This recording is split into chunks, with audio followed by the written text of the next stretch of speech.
Hello students, you are welcome in English video class. Last class में हमने chapter number 1 complete कर लिया and worksheet में word meaning complete कर ली है इस चैप्टर की। आई होप आप सबने वर्कशीट कॉपी में अच्छे से की है। आपको पता है ये क्वेश्चन नंबर ए कंप्लीट हो चुका है, सभी बच्चों ने इसको बुक में फिल किया है होगा। आज हम करेंगे question number B, fill in the blanks. आपको होमवर्क में भी फिल करने के लिए कहे गए थे लाइव क्लास में। तो ये सभी फिलअप जो हैं आपकी बुक से, जो चैप्टर है लाइन, जो चैप्टर्स की लाइन्स हैं उन्हीं में से इनके आंसर हमें फाइंड आउट करने होते हैं। जैसे कि पहला है चंद्रगुप्त वाज ए वेरी, तो इसमें आपको फिल करना है brave and intelligent. Brave and intelligent, इसको बड़ा बड़ा मैं साफ यहाँ पर कॉपी पे भी लिख के दिखाती हूँ आपको। लिखना है फर्स्ट वाले में ब्रेव एंड इंटेलिजेंट।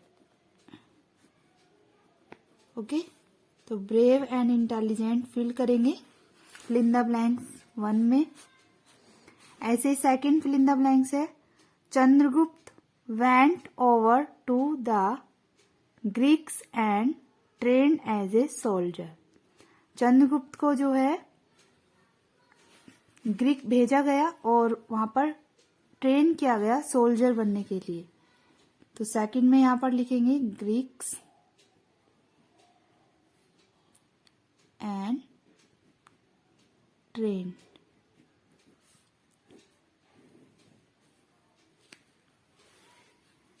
ऐसे ही थर्ड पढ़ते हैं the servant poison and killed all the, जो सर्वेंट है उसने जहर दिया और सबको मार दिया। किन किन को? 8 sons of Dhananand. 8 EIGHT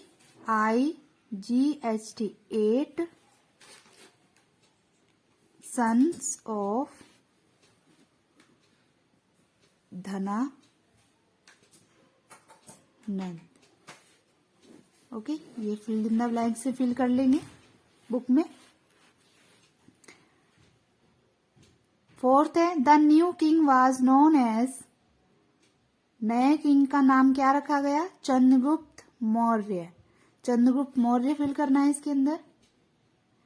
fill in the blank में यहाँ पर स्पेस कम दिया गया है, इसलिए आपको मैं नीचे यहाँ पर लिखकर दिखा रही हूँ कॉपी में। चंद्रगुप्त मौर्य फिल करना है। फिफ्थ है Chanakya taught Chandragupta how to rule over his, जब वह राजा बन गया चंद्रगुप्त तो चाणक्य ने उसको पढ़ाया एंड बताया कि किस तरीके से उसको अपने सब्जेक्ट्स है, प्रॉपर्टी सब्जेक्ट्स, किस तरीके से उनको संभालना है और दूसरे राज्यों को जीतना है। तो इसमें फिल करेंगे subjects, property and conquer. Subject property भी लिखना है यहाँ पर and conquer more kingdoms. Chanakya ने चंद्रगुप्त को बताया कि किस तरीके से अपने राज्य को संभालना है और दूसरे राज्यों को जीतना है। कॉन्कर माने जीतना है। तो फिल इन द ब्लैंक्स में इस तरीके से फिल करने हैं।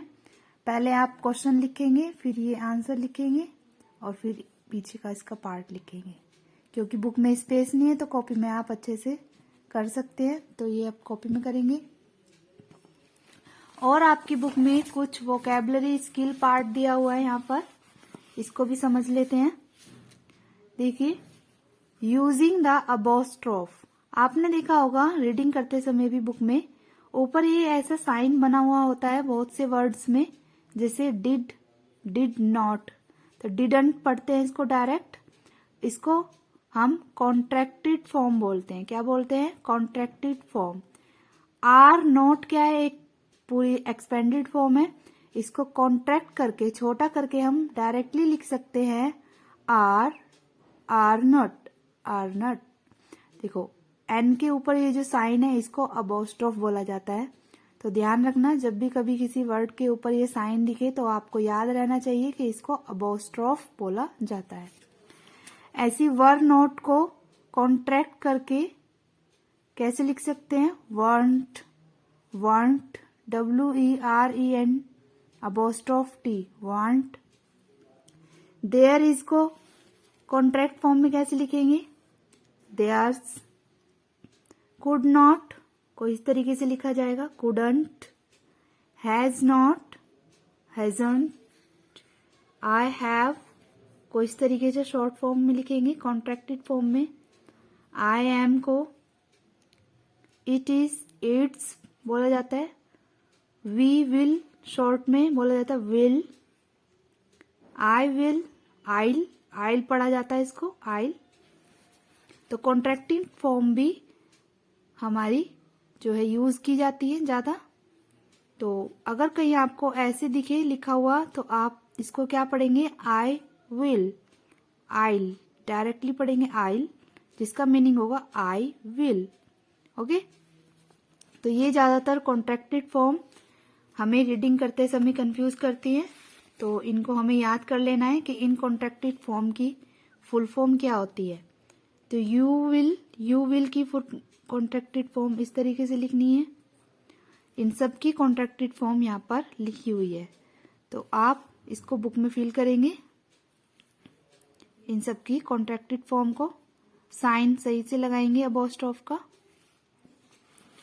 नीचे जो है हमें क्वेश्चन नंबर F में वर्ड्स दिए हुए हैं, इनसे हमें सेंटेंस बनाने हैं। वर्ड की मीनिंग भी दी हुई है कि इस वर्ड का मीनिंग क्या होता है। Read the words and there meaning, हमें इन वर्ड्स को पढ़ना है और इनकी मीनिंग्स को पढ़ना है। फिर उसके बाद इनको सेंटेंसेस में कन्वर्ट करना है। पहला वर्ड है कॉन्करर। कॉन्करर का इंग्लिश मीनिंग है विक्टोरियस इन वार। वार होता है युद्ध, युद्ध में जो जीत जाए उसको कॉन्करर बोलते हैं।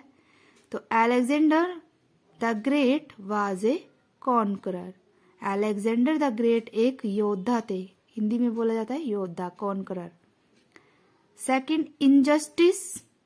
इनजस्टिस का हिंदी मीनिंग होता है अन्याय, इंग्लिश में कहते हैं lack of just treatment. Lack of just treatment, जहां पर अच्छे से न्याय ना किया जाए वहां पर इनजस्टिस होती है। तो ही डिड मी इनजस्टिस, उसने मेरे साथ अन्याय किया। ही डिड मी इनजस्टिस, इसका सेंटेंस बना सकते हैं। आप अपनी तरफ से इन वर्ड्स का इस्तेमाल अपने सेंटेंसेस में भी कर सकते हैं। थर्ड है एनकरेज। एनकरेज किसी को हौसला देना, बढ़ाना। गिव होप एंड करेज, किसी का साहस बढ़ाना। तो the teacher encourage the child, अध्यापक ने बच्चे का हौसला बढ़ाया या उसका साहस बढ़ाया। फोर्थ है एक्सपर्ट। एक्सपर्ट जो किसी चीज में, किसी नॉलेज में बहुत ही ज्यादा कुशल होता है उसको एक्सपर्ट बोला जाता है। इसका सेंटेंस हम बना सकते हैं, he is an expert in cycling, वह साइकिलिंग में, साइकिल चलाने में बहुत ही एक्सपर्ट है, इसका मीनिंग होगा। फिफ्थ है पब्लिक अफेयर्स, ऐसी कार्य जो कि सार्वजनिक हो, जो समाज के लिए हो, उनको पब्लिक अफेयर बोलते हैं। तो जो चंद्रगुप्त की बुक थी उस बुक के बारे में हमने सेंटेंस बनाया है, it is a book famous book, it is a famous book on public affair. जो उनकी बुक थी अर्थशास्त्र, वह एक फेमस बुक थी पब्लिक अफेयर में, जिसमें उन्होंने समाज के बारे में, समाज के लिए लिखा है। It is a famous book on public affair, sentence बना सकते हैं। तो इसको भी आप बुक में फिल कर लेंगे। तो आपके लिए होमवर्क हो गया है आज कि आपको फिल इन द ब्लैंक्स तो कॉपी में करने हैं अपनी इंग्लिश की, सही से इनको फिल करके स्पेस लेकर आराम से। एंड ये आपको बुक में फिल करनी है कॉन्ट्रैक्टेड फॉर्म्स, एंड इनको लर्न करना है। और ये सेंटेंसेस भी आपको बुक में लिखकर लर्न करने हैं। ओके, चलिए अब इससे आगे हम इस चैप्टर के क्वेश्चन आंसर करेंगे नेक्स्ट वीडियो में।